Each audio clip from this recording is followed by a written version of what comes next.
Racist waitress refuses to let a black man use the restroom, unaware he owns the restaurant. A table may simply be a place to sit, but for someone, it can also be a test of dignity. And on that evening, it was a rejected table that exposed an entire system of prejudice hidden beneath crisp white linens. Subscribe and let me know in the comments where you're watching from. Friday afternoon in Savannah's historic district exuded charm and old-world elegance. Sunlight spilled across the blue stone sidewalks, reflecting off boutique windows, where the laughter of tourists mingled with the scent of sandalwood and the soft saxophone drifting from a nearby corner. Along the bustling Broughton Street, Sterling's table stood like a polished gem, a place where a plate of Wagyu beef could run up to $110, and the wine list was as long as a French hymn. The door opened, and in stepped a black man named Galvin Owen, 45 years old. Tall, broad-shouldered, with calm, steady eyes. He wore a classic white dress shirt, no designer label, but clearly high-grade Italian cotton, ironed to a sharp crease. Deep blue trousers, polished brown leather shoes. No luxury logos, but every detail spoke of discipline and self-respect. Galvin came without an entourage. No driver, no assistant, just a neat brown leather briefcase and a presence that seemed to subtly adjust the space around him. Few knew that just hours earlier, he had signed a $2.4 million deal to acquire the Sterling Restaurant Group, a discreet transaction completed in a law office exactly 180 steps away. But today, he wasn't arriving as the owner. He came as an anonymous diner to see how this place would treat someone they assumed had no voice. Behind the hostess stand was Martha, around 30, hair pulled back in curls, nude-colored nails, a gold name tag reading "Assistant Manager" pinned to the cream vest on her chest. The moment she saw Galvin, her hand paused on the tablet for a fraction of a second. A slight furrow of her brow, a forced smile, small enough to be deniable, but unmistakable to someone who's faced it all his life. "A table for one?" Her voice carried a rehearsed tone of mock surprise. Galvin nodded, his voice low, warm, unrushed. "Yes, one." She glanced around the room, where crystal chandeliers cast soft light over unoccupied two-tops draped in silk, decorated with flowers and wine glasses, tables ready to welcome anyone deemed worthy. But Martha didn't lead Galvin to any of those. Instead, she turned and headed toward the back. "We're a bit full today, but I do have one table open this way," she said, making no effort to hide the feigned weariness in her tone. Galvin followed, passing tables set with soft linens, scented candles, and quiet laughter, until they stopped at a small table placed beside the men's restroom. The wall behind was peeling slightly from humidity, the scent of bleach drifting from a door not fully shut. Overhead, a flickering fluorescent light reflected against the table's chipped edge. He glanced at an empty table by the window, still pristine, untouched. But he didn't ask about it, nor did he object. He simply nodded, sat down, and gently placed the napkin across his lap, as if this were the seat he had chosen all along. In silence, he began his dinner, not to eat, but to observe. And from the moment he touched that chair by the restroom, the first act of quiet upheaval had already begun. A menu does more than list dishes. It reflects how people judge one another. And sometimes, a $27 salmon can become the excuse for discrimination, disguised as a smile. The table Galvin Owen had been led to was treated like the restaurant's last resort, nestled between the door to the restroom and a utility closet, where the flickering fluorescent light reflected off peeling paint, and the dark tile floor still bore the uneven footprints of the janitor's mop. In a place where every table was designed to exude class, this seat felt like a scratch mark deliberately hidden in the shadows. But Galvin said nothing. He didn't frown, didn't scan the room with suspicion. He simply pulled out the chair and answered in a calm, measured voice, "This table will do." His tone was unmistakable, not because he was satisfied, but because he was observing. The setting, the behavior, even the server's reaction. He was registering it all in silence. Martha, still the same Martha with polished manners and an unspoken hierarchy pulsing beneath her beige vest, approached, holding the menu between two fingers, as if handing over a used napkin. No smile on her lips, no welcoming gesture. Galvin opened the menu. Not too long, not too short. The dishes were described with curated elegance, prices ranging from $18 for a Caesar salad to $135 for imported Japanese A5 Wagyu. But he didn't go for the most expensive item. He chose the pan-seared salmon, served with steamed asparagus, herb potatoes, and a glass of unsweetened iced tea. The total came to just under $27, tip not included. When he looked up to place his order, Martha was already standing there with an expression poised to judge.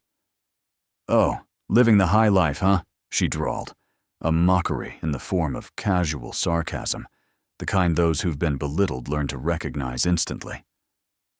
"That dish is $27, you know. Celebrating payday?" A second of silence. Galvin didn't flinch.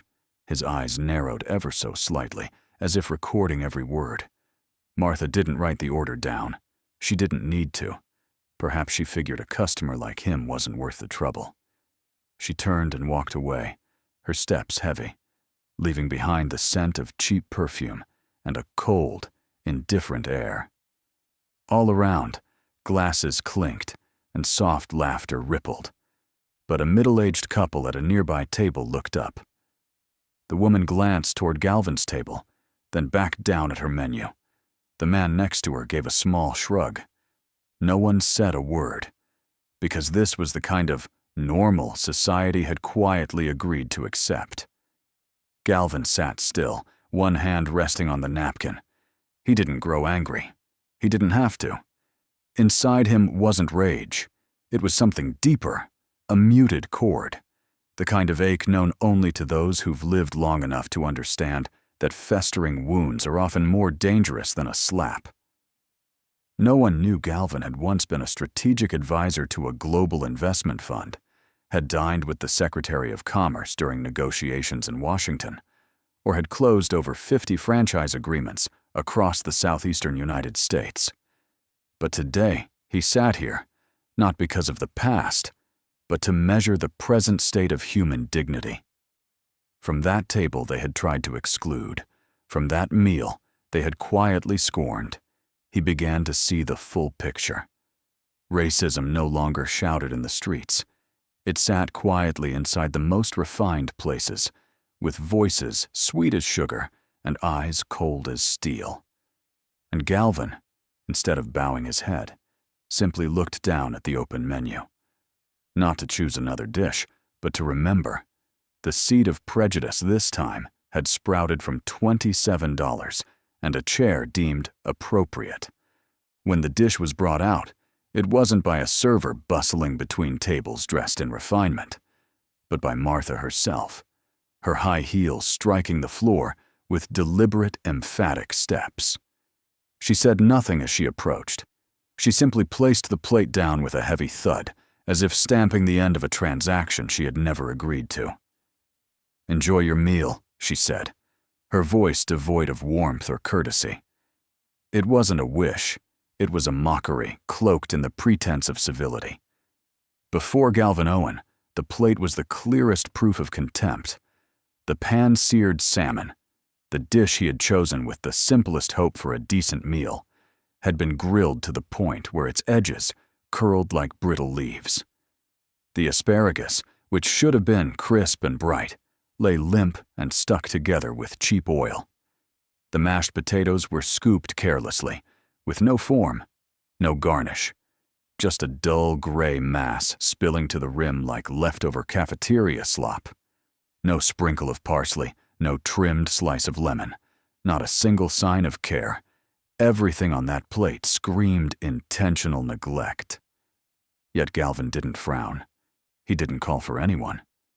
With unnerving composure, he placed the napkin neatly on his lap, picked up his fork, and cut a small piece. The dry salmon crumbled beneath the tines, like the cells of a body long since lifeless. He placed it in his mouth and chewed slowly, as though crushing every word of scorn uttered earlier. Not swallowing for taste, but to remember. Around him, other dishes arrived like works of art.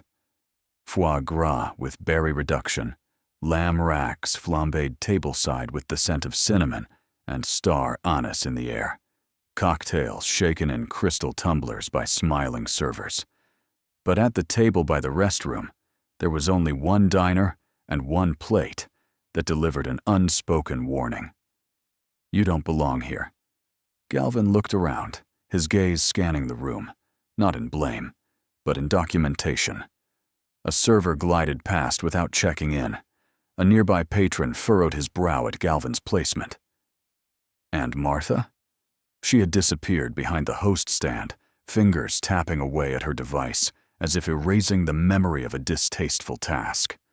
Many people might have put down their fork, stood up, and walked out. Some would have responded with anger, demanded a manager, raised their voice, or fired off a scathing review online. But Galvin chose none of that. He chose purposeful silence because he hadn't come here to be treated well. He came to stare directly into the heart of the issue, with the eyes of someone who'd been excluded quietly for many years.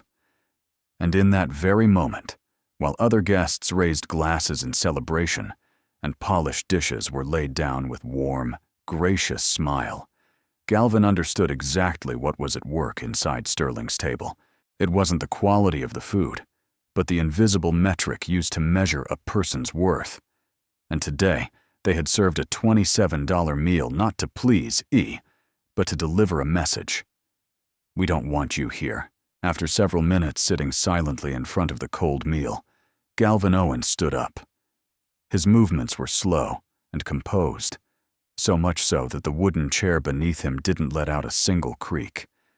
He gently smoothed his sleeve, his gaze briefly scanning the center of the restaurant, where candlelight danced across $150 bottles of Bordeaux. He said nothing to anyone, simply walking toward the main restroom located behind the row of tables, reserved for preferred guests, the ones marked by a Restroom sign in gold-plated lettering against a matte black panel. But he had barely taken 3 steps when a sharp female voice sliced through the velvet-like hush of the space. "Stop right there." The entire restaurant froze. A woman mid-laugh went silent, her smile suspended in midair. A young male server carrying a tray of wine paused, his hand trembling just enough for the liquid to tremble dangerously close to spilling. Every head turned. All eyes were locked on Martha, the woman who had just raised her voice at a guest in a place designed only for the clinking of cutlery. Martha stepped forward, arms crossed like a school monitor catching a student sneaking out of class. "Excuse me," she said, trying to keep her voice even but failing to hide her irritation. "But that restroom is for VIP guests only." Galvin turned back to face her. His eyes showed no anger, only a quiet stillness, as though waiting for her to finish her line. "I am a guest," he said. "I ordered a meal."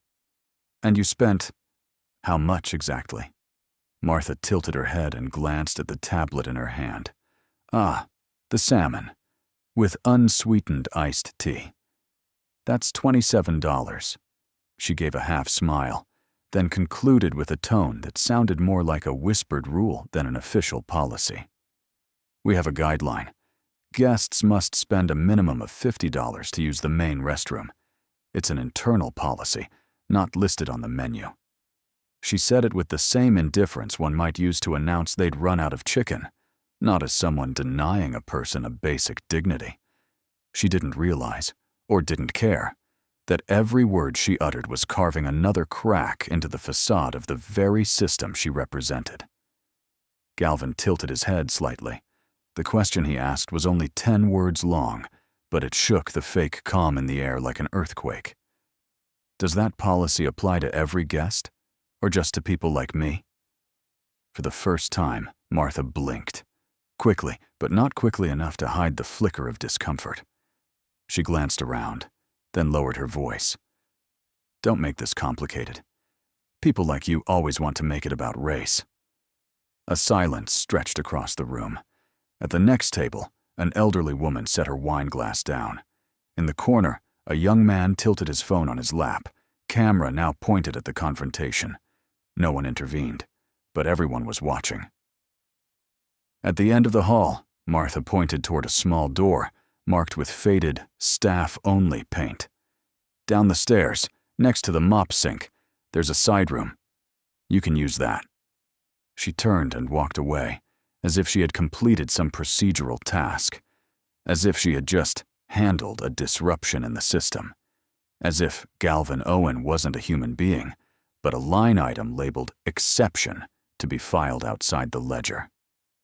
Galvin watched her go, the quiet in his eyes turning into something deeper. He understood this wasn't about a restroom. This was about who was allowed to occupy the main space and who was pushed behind closed doors. And now he chose to move forward, down into the basement, where they assumed he belonged. What he didn't know was that he had just triggered a turning point. And Martha, she had just stepped over a line that should never have been tested.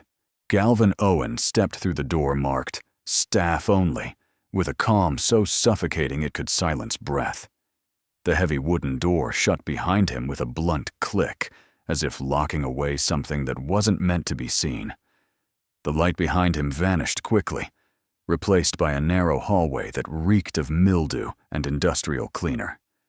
The ceiling hung low, exposed pipes crisscrossing just above his head. Paint peeled off the walls in patches, revealing the dull, brown-gray cement beneath.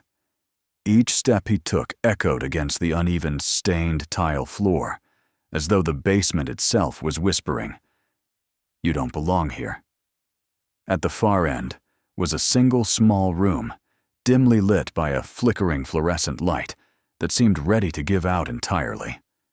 A paper note taped to the door read faintly, "Restroom, temporary use."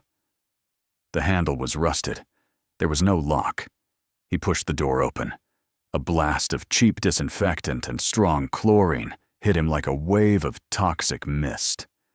The room was no larger than a closet for mops. The mirror above the sink was cracked into 3 segments, with a fracture cutting diagonally from the top, left to the center, like an old, unhealed scar. The sink was stained yellow around the edges, and the faucet sputtered before releasing thin, rust-colored streams of cold water. On the floor, a broken mop handle lay slumped in the corner, next to a cracked, dull green plastic bucket. The toilet paper hung in clumps from a broken dispenser. Every pull resulted in torn, useless scraps. Above, a leaking vent dripped dirty water onto the floor, forming a cold, spreading puddle. Below the mirror, a note scribbled in red ink warned, "Not for guest use." Galvin stood in front of the shattered mirror. He didn't look at the decay around him. He looked directly at himself. His reflection, distorted and split into 3 parts, retained one constant: the eyes. They were not the eyes of a man insulted. They were the eyes of a man recording. Eyes that recognized the invisible structure of bias, how it crept into space, into protocol, into the sharp edge of polite speech. He turned on the faucet. It screeched as if protesting the touch. He washed his hands, the icy water running over his knuckles and down his wrists, soaking into the sleeve of his white shirt, leaving a fading stain on the fine Italian cotton. He took the single remaining paper towel, torn, thin, and smeared, but dried his hands with the same meticulous care he always showed. The room made no other sounds, except for the drip of water and the buzz of the fluorescent light. He stood a few seconds longer, not to look for flaws, but to remember everything. The cracks, the puddles, the smell of bleach, the noise. This wasn't just a basement. It was a precise portrait of the system operating above. When Galvin stepped out, the door slammed shut behind him without anyone needing to push it. The scent of cleaning chemicals still clung to his cuff, even though he'd tried to brush it away. He walked back down the narrow hallway, climbed each step like a man rising from a buried layer of history, one where skin color once decided who entered through the main door and who was sent around the back. At the top, the warmth of candlelight and kitchen aromas wrapped the room once again. But Galvin was no longer the man who had walked in, hoping for a quiet dinner. Now, he was the living witness to an insult delivered with precision, served in silence, and justified by an unwritten policy. He straightened his shirt, took a slow breath, and walked back toward his old table. When Galvin Owen stepped out from the dark basement corridor, his eyes had to adjust quickly to the soft lighting of the space above. The scent of cleaning chemicals still lingered around his shirt cuff, but he wasn't in a hurry. He walked slowly, deliberately, each step bringing him back to the spot where his dinner should have still been waiting. But as he reached it, he froze. His table was gone. The dark wooden table with a small chip on the left leg, the cloth napkin he had folded neatly on his lap, the half-finished glass of iced tea, the fork resting on the edge of the salmon plate. All of it had vanished completely. For a moment, he wondered if he had mistaken the location. But the peeling wall, the flickering fluorescent light above, no, this was the place.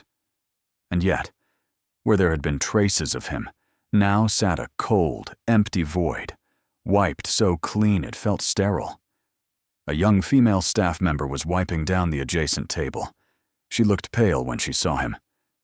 "Sorry," she stammered, still holding a damp rag. I thought you'd left. Someone said so. They said they weren't sure you were coming back." Galvin didn't speak immediately. He simply looked, his eyes sharper than the trembling light above. A few seconds passed in silence. 4 minutes, he finally said. "I was gone for 4 minutes. Who gave the order to clear my table?" The server swallowed hard. Before she could answer, Martha appeared, as if she'd been preparing for the next act of her performance. She walked over with a face carefully arranged between innocence and irritation, her voice falsely gentle. "Oh, there you are," she said with a strained smile. "We thought you'd left. You know, not everyone has time to sit around waiting." Galvin stared directly into her eyes. His voice dropped lower, echoing from the deepest place of restraint. "You saw me go through the back door. You told me to go down to the basement. Don't pretend you didn't know." Martha shrugged, lifting her eyebrows as if to say she had nothing to do with it. "I can't keep track of every guest who leaves for a while. Some go out for a smoke and don't come back. Some walk out when the food's not to their liking. How was I supposed to know who you were if you disappeared? You didn't forget me. You erased me." The words weren't loud, but they silenced the entire space around them, as if someone had hit the mute button on the restaurant's soundtrack. By now, more diners had begun to take notice. An elderly woman near the aisle clutched her napkin tightly. A couple in the corner exchanged glances, their spoons frozen midair. At a table in the back, a teenager had his phone tucked beneath the table, secretly recording what unfolded. "Please," Galvin said, his tone unnervingly calm. "Explain to me. Who gave the order to erase every trace that I had ever been here?" Martha didn't answer right away. Her expression shifted from confident to irritated. Her brow furrowed. Her voice grew sharper. "You're blowing this out of proportion. It was just a table. We serve hundreds of people a day. We can't hold one spot indefinitely, just because someone walks off without saying a word." But Galvin didn't relent. His hand tightened at his side, his thumb tapping a slow rhythm on the back of his left hand. Not threatening, not aggressive, just signaling that patience had reached its end. He stepped forward half a pace, just enough to close the distance, just enough that what he said next didn't need to be loud to hit with force. "This is no longer about a table. This is about how you chose to make me disappear. And now I've returned, to make sure everyone remembers that I was here."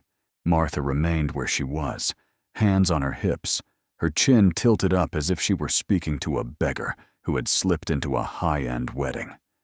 After bluntly denying any involvement in clearing Galvin's table, she didn't stop. Her next sentence spilled from the corner of her mouth with unmistakable contempt. "So, what now? You want us to roll out a red carpet for you?" A few whispers rippled through nearby tables. A young server standing at the edge of the bar instinctively held his breath. And in that space, amidst the flickering lights and rising unease, Galvin Owen slowly opened his leather briefcase. It was a slim case, dark brown, with no logo. Not the kind used to flaunt status. It was the kind brought into rooms to finalize deals that could change ownership of entire restaurant chains. And today, inside Sterling's table, it held a single contract. He pulled out a stack of documents printed on thick paper, embossed with the red seal of Kane and Myers, LLP, one of the Southeast's top business law firms. The contract spanned 4 pages, bearing signatures from both parties and a transaction ID verified by the Georgia Department of Commerce. Galvin didn't raise it to boast. He held it at chest level, firm and steady, like presenting irrefutable evidence. "No," he said, voice even, without dramatics. "I don't need a red carpet. I just need my establishment to operate with dignity." No one moved. The wine glasses on the table still shimmered under the lights, but none were lifted. Not a word was spoken. A perfect silence, the kind that descends only when truth crashes into the illusion of order. Martha broke it first. She laughed, a hollow sound like an empty shell hitting stone. "What is that? A Yelp complaint? Or do you think a few sheets of paper are supposed to scare me?" Galvin didn't reply right away. He stepped forward. Not to threaten, not to posture. Just present. And now, somehow, larger than the room itself. "This is the ownership transfer contract for the Sterling's table chain," he said, eyes locked on hers. "I finalized the deal this morning at 11:08 a.m. at the law office across from Broughton Street." He flipped to the final page, pointing to 2 clear signatures, one his own, the other belonging to the previous executive director, accompanied by the contract ID, STLGA/525-041. "And as you said, I'm not a VIP," he continued, voice low, but ringing like steel. "I'm the owner, and I walked into this place as a nobody, to see who's running my name." A diner at the central table gasped, "Oh my God," then fell silent. In the corner, the teenager live-streaming on TikTok froze. The screen showed 3,082 viewers watching. Martha, once the woman who held sway over staff and customers, now looked like someone barely staying upright. Her face drained of color, her lips pressed shut, as if trying to hold back the panic rising to her throat. Galvin still held the file, like balancing a scale that had been tilted far too long. "So, Martha," he said quietly, "how do you plan to explain the way you treated me? The way you treat customers? And the name you wear on that badge every day?" The tension that had thickened the air now seemed to shatter, and with this sudden reversal, every excuse, every denial had no place left to hide, because the truth had walked out from the basement, stepped into the light, and now stood tall before every watching eye. Martha stood frozen in the main hall of Sterling's table. Her eyes darted around like someone waking up in the middle of a nightmare with no way out. The arrogance was gone, the smug smile erased. Everything had melted from her pale face, which was now losing control of each facial muscle. She looked around, hoping, perhaps, for a sympathetic glance. But all she found was cold silence. The diners who had once been passive spectators were now watching her with a different kind of gaze, one of judgment. A young, slender waiter silently pulled a phone from his apron. He replayed the live stream he had just captured, the image blurry, but the audio painfully clear. "Stop. That restroom is not for you." And next came the clip of her scoffing, speaking about a non-existent internal policy, and ordering Galvin to use the restroom beside the mop bucket in the basement. The entire restaurant turned to stone. And just then, the office door behind the bar swung open. Patrick, the official manager of Sterling's table, appeared, face flushed from rushing. In his hand was the contract recently handed to him by a staff member. Patrick had never met Galvin. He'd only received word from headquarters that the restaurant had changed ownership, with no time to process any further details. Now, he stood face to face with the new owner, eyes wide with disbelief, hands trembling slightly as he flipped through the thickly printed pages, checking each seal, each signature. "Mr. Galvin, is this real?" Patrick asked, his voice catching in his throat. Galvin nodded, needing no further explanation. "Very real," he said, eyes never leaving Martha. And she didn't know that. Not because I hid it, but because she never once thought someone like me was worth remembering. Martha was speechless. Galvin's response wasn't a blow. It was a mirror. And in that mirror, the reflection staring back at her held no power anymore. Patrick swallowed hard and stepped aside, as if trying to get out of the way of two colliding forces. "Sir, I had no idea what happened out here. I sincerely apologize if anything was inappropriate." Galvin looked at him, his gaze neither cold nor angry. "I don't need an apology," he said, his voice steady like an indictment read word by word. "I need a system that knows how to correct itself." A beat of silence passed. Then Patrick took a deep breath and turned to Martha. "Is this exactly how the video captured it?" Martha shook her head, lips trembling. I was set up. He came here deliberately to—" "You did it yourself," Galvin interjected, not raising his voice. "I merely sat down and ordered dinner.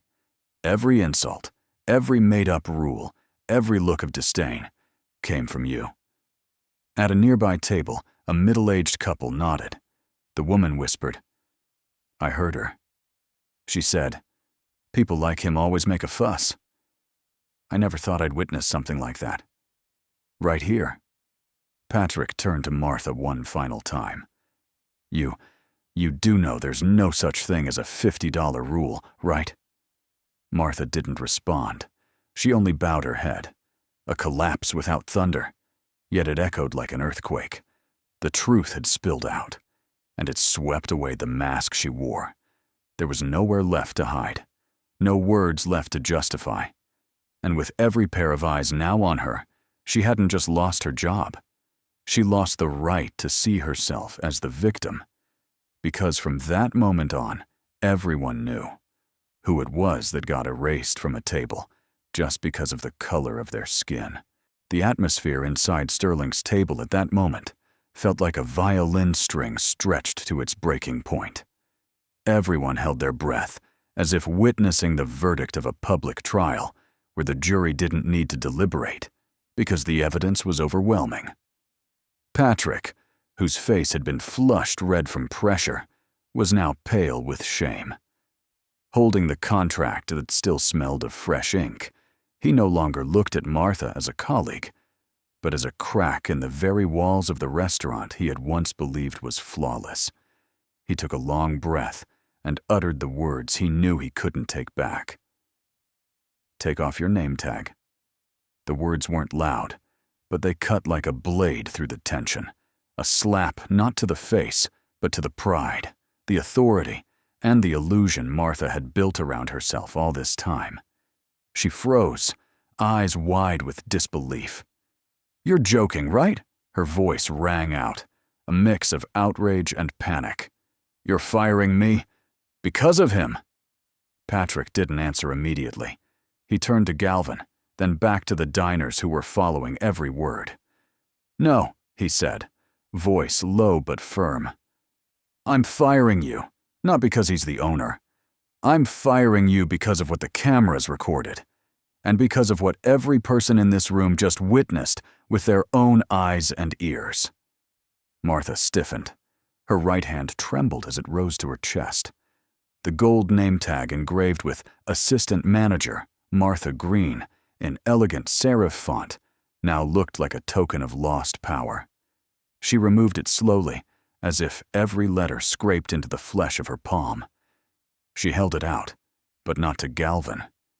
She handed it to Patrick, her hands shaking, her eyes no longer seeking sympathy, only filled with one thing: silent defeat. Patrick took it without another word. He slipped the tag into his breast pocket gently, like storing away a piece of evidence. As for Martha, no one had to escort her out. She turned and walked slowly toward the exit. No more heels clacking on the floor. No more defiant glances. She didn't look back. And then, something happened that no one had planned. From the bar, a single clap rang out, lonely yet full of meaning. Then another, and another from someone else. Then a wave of applause, rising from different tables, from strangers who had no connection to Galvin, began to spread. It wasn't a cheer for victory. It was an affirmation that justice, though delayed, had finally entered a room where it had once been denied. Galvin Owen didn't bow. He didn't raise a hand in thanks. He didn't smile in triumph. He simply stood there, silently, tall, like a man who had just restored a long-displaced boundary stone. Patrick stood beside him, saying nothing more. The clapping gradually softened, not because the emotion had faded, but because everyone understood. Everything that needed to be said had been expressed through action. And in that atmosphere, Sterling's Table was no longer just an upscale restaurant. It had become a stage proving that arrogant indifference can be broken by composed dignity, and that the so-called small power in the wrong hands must always answer to justice in whatever form it takes. The next evening, Savannah was cool and damp. A light rain had just passed, leaving streaks of water across the stone-paved walkway. The street lamps reflected through puddles, creating shimmering lights like shattered glass.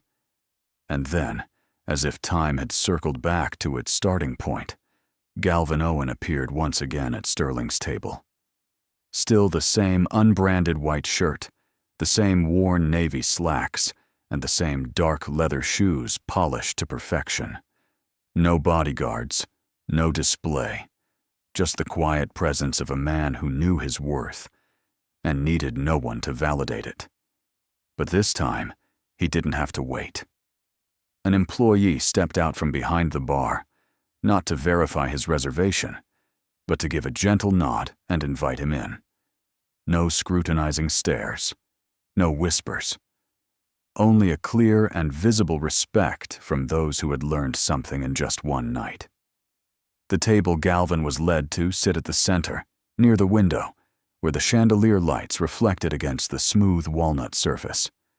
A glass of unsweetened iced tea was already set, the same kind he ordered the night before, though this time it was a premium import from Sri Lanka, served in a layered crystal tumbler. Patrick appeared a few minutes later, carrying no paperwork and no excuses. Just a manager, this time truly a leader, standing before the new owner with steady eyes. "We're retraining the entire staff," Patrick said, his voice neither rehearsed nor read from a card. "Not because you're the owner, but because no one should have to be the owner to be treated like a decent human being." Galvin said nothing. He simply nodded once. The nod of a man who understands that real change begins when people voluntarily raise the standard from within, not out of fear of losing their job. He ate dinner in quiet. The salmon dish was served again, this time flawless in every detail. The skin crisp, the interior juicy, the asparagus vibrant green, the potatoes sculpted artistically with a dusting of herbs.